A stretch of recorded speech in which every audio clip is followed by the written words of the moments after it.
Bonjour. Dans cette vidéo, je vous présente une méthode pour dériver les fonctions dites implicites.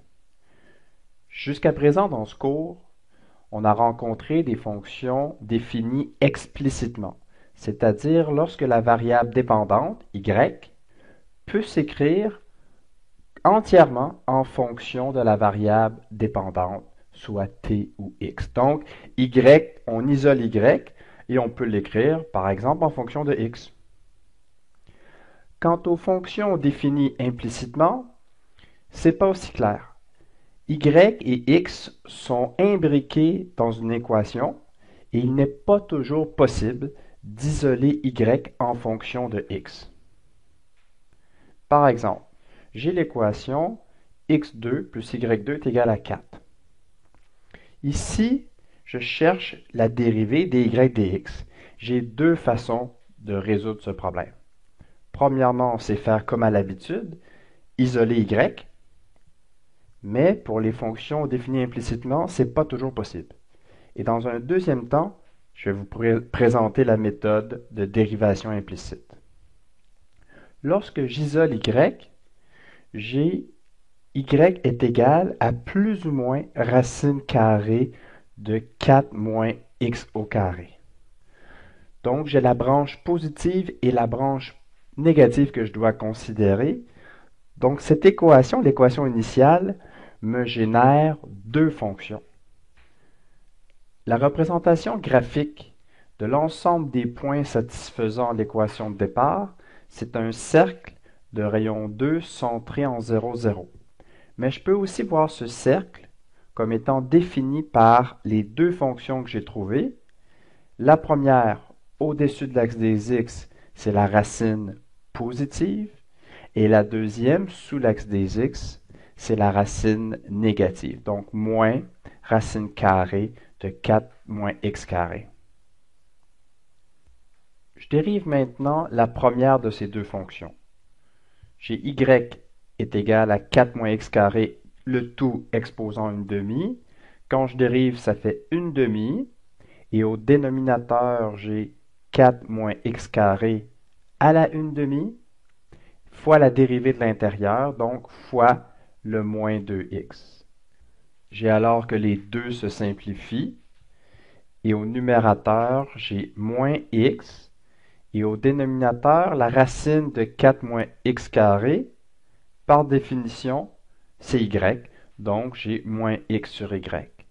Donc lorsque je dérive la première fonction, la réponse c'est moins x sur y. Allons voir lorsque je dérive la deuxième fonction, la branche négative.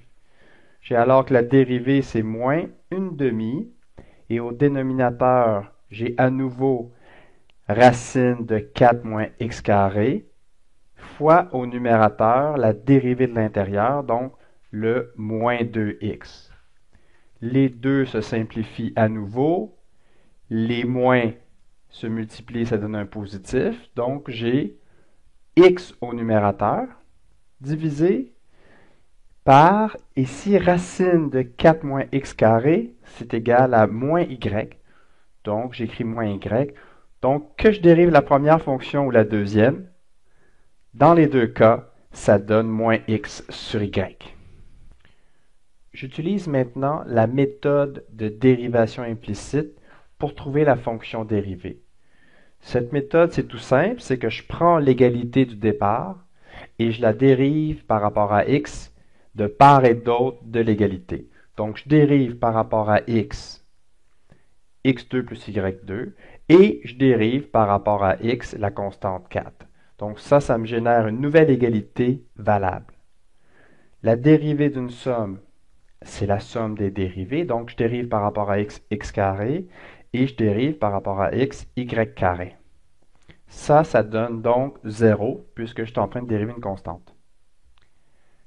La dérivée de x carré par rapport à x ne cause aucune difficulté. Mais ce qui est plus délicat, c'est cette deuxième dérivée, donc dérivée y carré.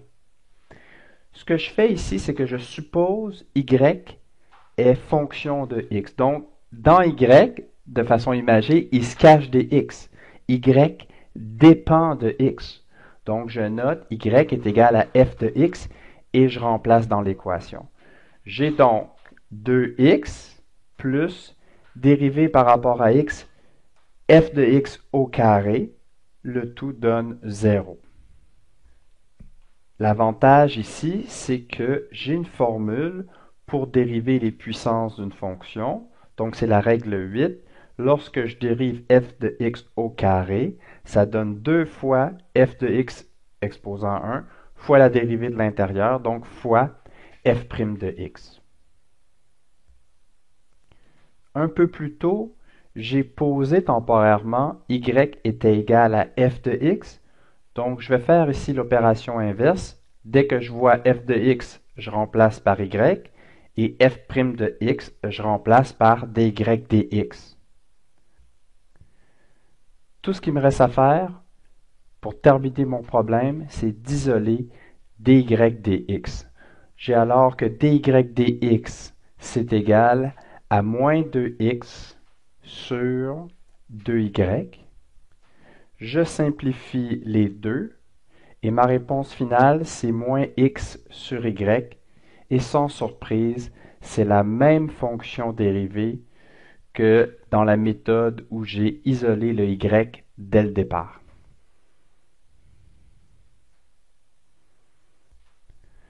Dans le prochain exemple, j'ai une équation contenant des x et des y et je cherche la dérivée dy dx lorsque x vaut 0.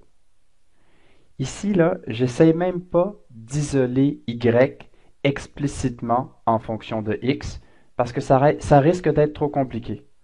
Je préfère utiliser la méthode de dérivation implicite.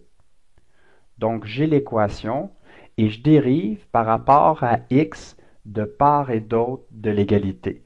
Donc, je dérive par rapport à x le membre de gauche et c'est égal à la dérivée par rapport à x du membre de droite.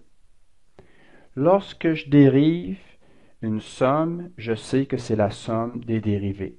Donc, la dérivée par rapport à x de y cube moins dérivée par rapport à x de x fois y moins 3 fois la dérivée par rapport à x de x carré est égale à 0 puisque la dérivée d'une constante, c'est 0.